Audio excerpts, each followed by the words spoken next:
Hello, अस्सलाम वालेकुम।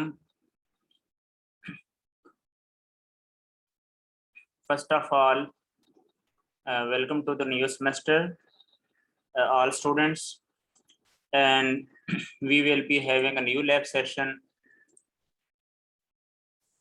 FEA lab, and I hope all of you will be fine. So अभी जो है वो कनेक्शन में थोड़े बहुत जो है ना वो इशू आ रहे थे, जिसकी वजह से जो है ना वो थोड़ा सा डिले हो गया है। ठीक है ना, आई होप आपको मेरी आवाज़ भी आ रही होगी जी। तो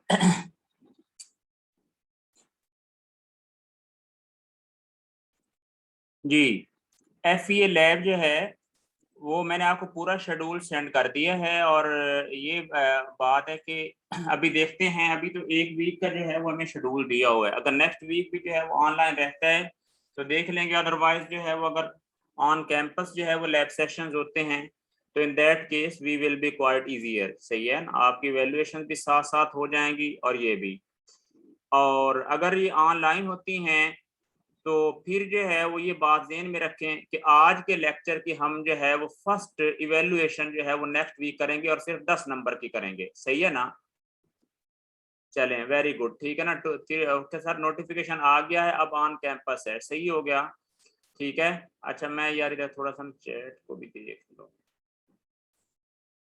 हाँ, एवरीवन होस्ट को, ठीक है जी, ठीक है। हम देखते हैं, मैंने आपको ये बताया है कि इसका ऑन कैंपस हो या जो है वो ऑनलाइन हो, तो आपको जो चीज़ें मैं आज बताऊंगा थोड़ी बहुत जितनी भी हैं वो इंशाल्लाह हम नेक्स्ट वीक हम इसका एक 10 नंबर का वो एक क्विज जो है वो कंडक्ट करेंगे। तो ये आपको सबसे पहले बात बता रहा हूँ ताकि आप मेरी बात तवज्जो से सुने भी सही और उसको समझें भी।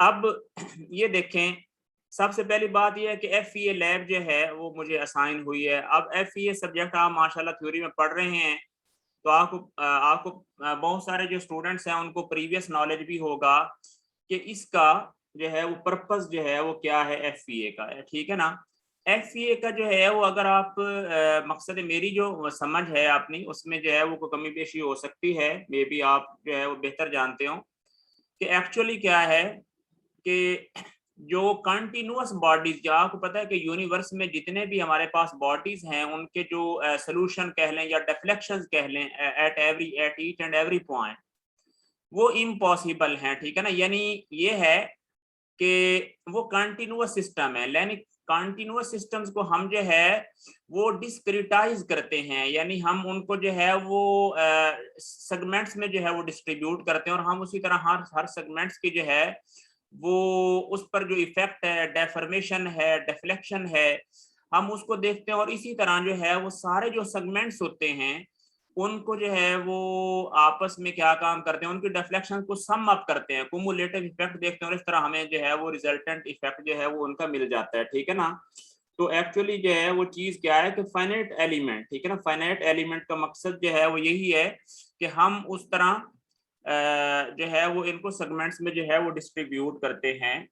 और जो कंटिन्यूअस बॉडीज हैं, जो कि यूनिवर्स में कोई भी बॉडी है, प्रैक्टिकली कोई बीम आप लेते हैं, सही है ना, कोई भी मटेरियल, कोई गर्डर, ठीक है ना, व्हाट्सोएवर, तो सारे जो है वो कंटिन्यूअस बॉडीज हैं। सही है, तो हम जो है वो कंटिन्यूअस बॉडीज के जो सोल्यूशन होते हैं उनको, आपको पता है कि इसके अंदर जब भी कोई एलिमेंट होता है उसके अंदर नोड पॉइंट्स होते हैं। ठीक है ना, नोड पॉइंट्स जो है वो पॉइंट्स होते हैं जिनके ऊपर आप जो है वो क्या है इक्वेशंस को राइट करते हैं। ठीक हो गया ना, तो जब आपके पास जो है वो नंबर ऑफ इक्वेशंस जो है वो सिस्टम जो है वो कंटिन्यूअस बन जाएगा तो आपके पास इनफिनिट नंबर ऑफ जो है वो इक्वेशंस हो जाएंगे। जब इनफिनिट नंबर ऑफ इक्वेशंस हो जाएंगी तो इन दैट जो है वो case the solution will be impossible. समझ आ रही ना?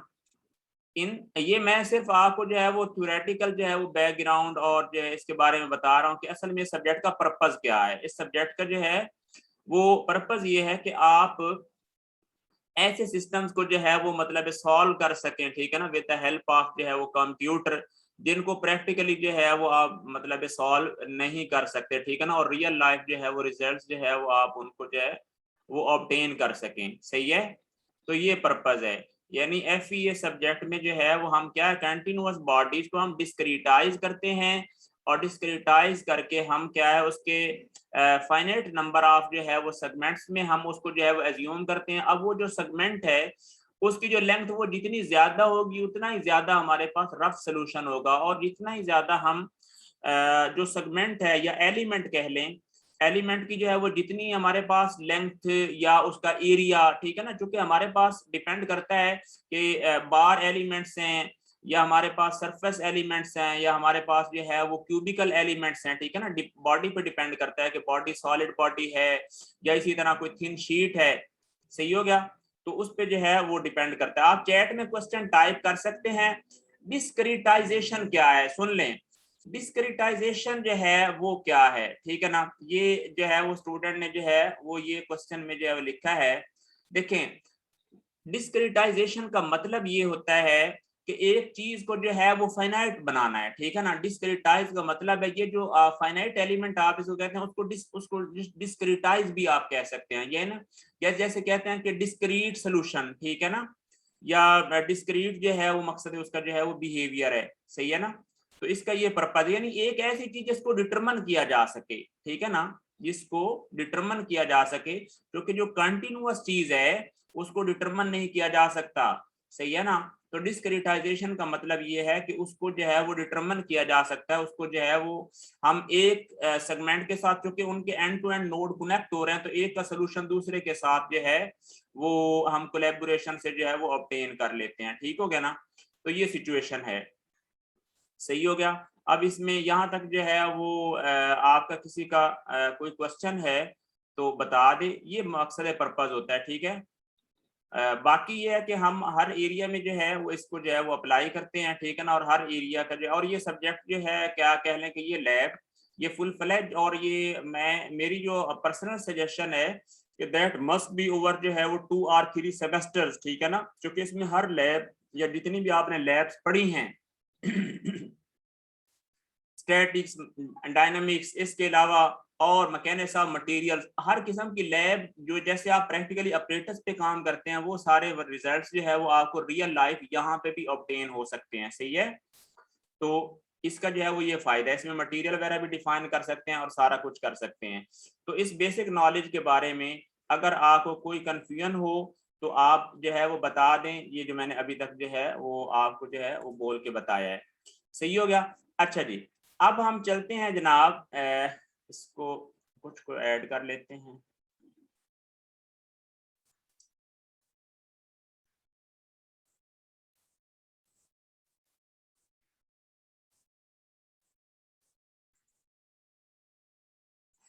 जी, तो अब हम जो है वो नेक्स्ट चलते हैं। देखें, एक बात सुन ले कि ये सब्जेक्ट जो है वो मेरा ख्याल है जहां तक मुझे समझ पड़ती है कि ये आपके पास ऑप्शनल है, सही है ना। आपके पास दूसरा जो है वो टोटल क्वालिटी मैनेजमेंट का सब्जेक्ट होगा, तो इसमें भी जो है वो आप सब जो है वो जो भी स्टूडेंट जो है जिन्होंने सब्जेक्ट जो है वो अडॉप्ट किया हुआ है, इसको इलेक्टिव में रखा हुआ है, तो वो मेहनत करें और साथ जो है वो कोऑपरेट भी करें ताकि उनको जो है वो चीज़ों की समझ आए और उनको कोई किसी किस्म का इशू ना हो, ठीक है ना।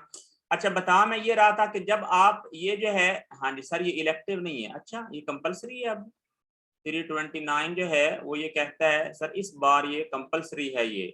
अच्छा, इसका मतलब ये हो गया कि ये सारे के सारे जो है वो तकरीबन ऑलमोस्ट जो है वो 70-80 स्टूडेंट्स जितने भी हैं उन सब के लिए कंपलसरी है। चलें, कोई मसला नहीं, ये और ज्यादा अच्छी बात है, अगर कंपलसरी है तो उसको भी जो है वो देख लेंगे जी।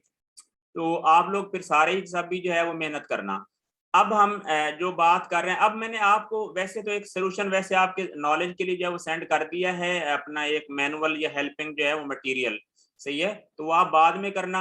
अब जो चीजें मैं आपको बता रहा हूँ कि अब जो एनसीज है यानी कि ठीक है ना, और ये एनसिस एक्चुअली क्या है, व्हाट इज एनसिस। एनसिस जो है वो अगर आप शॉर्टली देखें तो असल में क्या है, ये एनसिस एनालिसिस के लिए, यानी एन जो है वो एनालिसिस से जो है वो उसको जो है वो एक्सट्रैक्ट किया हुआ है, और SYS जो है वो दैट स्टैंड्स फॉर सिस्टम, यानी असल में क्या है, एनसिस जो है वो that is the combination of analysis system.